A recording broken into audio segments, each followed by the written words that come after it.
Hey guys, welcome back to Top 10 Nerd. I'm your host Kelly Pally, and today we're jumping into another Harry Potter list, the top 10 Sirius Black shocking facts. Well, some of you might not be shocked if you're a big Sirius fan. Either way, he's, in my opinion, one of the best characters in the Potterverse, so let's get right into it.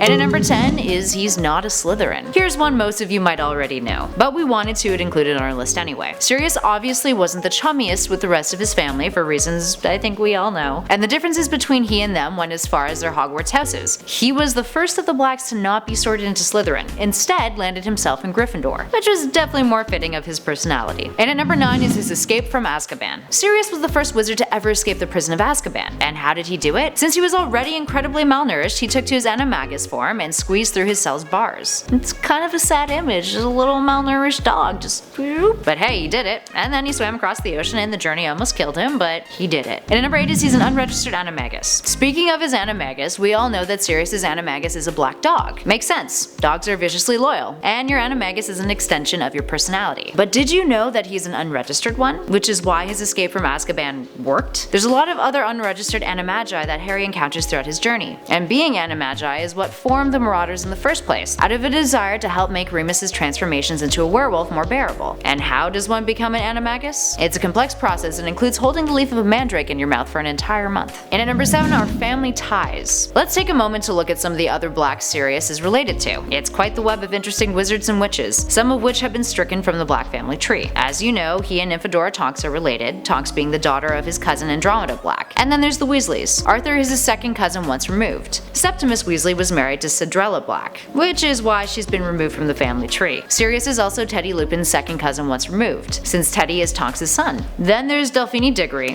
who is a character in The Cursed Child, and spoilers guys, put me on mute if you don't want to hear this part, she is the daughter of Bellatrix Lestrange, who is Sirius's cousin and murderer, and her dad, Voldemort. And at number 6 is 711. Any astute readers out there may have noticed a fun connection between the seemingly arbitrary number of Sirius's vault at Gringotts and the page in the British version of the Order of the Phoenix that he dies on. Both are 711, and to be fair, his vault is technically the Black's vault, which was likely given to him in his inheritance, along with the rest of the Black's property. And at number 5 is his love life. While we were never really given details on Sirius's love life, or lack thereof, or a apparent string of women that he just kinda hooked up with, fans have speculated a lot about it online, to the point where there's actually a theory kicking around that Sirius was in love with Lily Potter. This theory is primarily spawned from the letter that Lily gave to Sirius right after Harry's first birthday, along with that photo of Harry and his parents with his toy broomstick, except Lily had been ripped out of the photo, which we later find out that Snape had taken, along with the second page of the letter. Aside from that, there's nothing really in the letter that implies anything aside from friendly affection, but it has still aided a lot in the creation of fanfiction, even some that includes James, Lily, and Sirius getting their threesome on. So what does J.K. Rowling have to say about all this? She says that he was too busy being a rebel to get married, hence his singledom. And at number 4 is The Lost Story. J.K. Rowling wrote a handwritten untitled 800-word short story that gave fans more on the adventures of two of the Marauders, James Potter and Sirius Black. The story features the two of them in a chase with Muggle police officers, where they inevitably escape on broomsticks. The value of this handwritten story, which lives on an A5 postcard, is now approximately $77,000, despite originally being sold for charity at $32,000. Unfortunately, the story was stolen, and Rowling has asked fans to not purchase it if they stumble upon it. And at number 3 is Sirius Black III. Did you know that Sirius is actually the third child to be named Sirius in the Black clan? Well, he's technically not the third, as in his father and grandfather weren't named Sirius. There were two Siriuses who came before him, and the first having died only at 8 years old. The second, roughly assumed to be alive between 1877 and 1952. Continuing on that riff, and at number 2 we have more on his name. Sirius's name actually has roots in astronomy. The word Sirius means the brightest star in Latin, and is a binary star system in the constellation Canis Major, known as a single extremely luminous white star, and in Greek and Roman culture it's associated with the dog days of summer. Cute. J.K. Rowling hasn't commented on why she chose the name specifically, but we can draw our own conclusions there. He also has a starburst tattoo in the films on his right forearm, which some have connected to Salamoniac, which is associated with Jupiter. But we'll take a further look on tattoos, and our number 1 spot is tattoos. When we were first introduced to Sirius in the Harry Potter film franchise, one of the first things we noticed was his tattoos. That and how much Azkaban probably sucked. Anyway, art department, specifically makeup, killed it, and actually included a tattoo on his sternum that is the alchemy symbol for Grey Wolf, which fans have speculated is because of his animagus. His other tattoos include include the symbol for steel but rotated 90 degrees, and different variations of runes that some have speculated are linked to the World Tree and various mythologies. So there we have it, friends. Did you know all these facts about Sirius? Or are there details that we missed? Let us know in those comments below, and if you want more Harry Potter videos, give us a shout about that too. But for now, I'm Kelly Pally for Top 10 Nerd, and I'll catch you guys in the next one.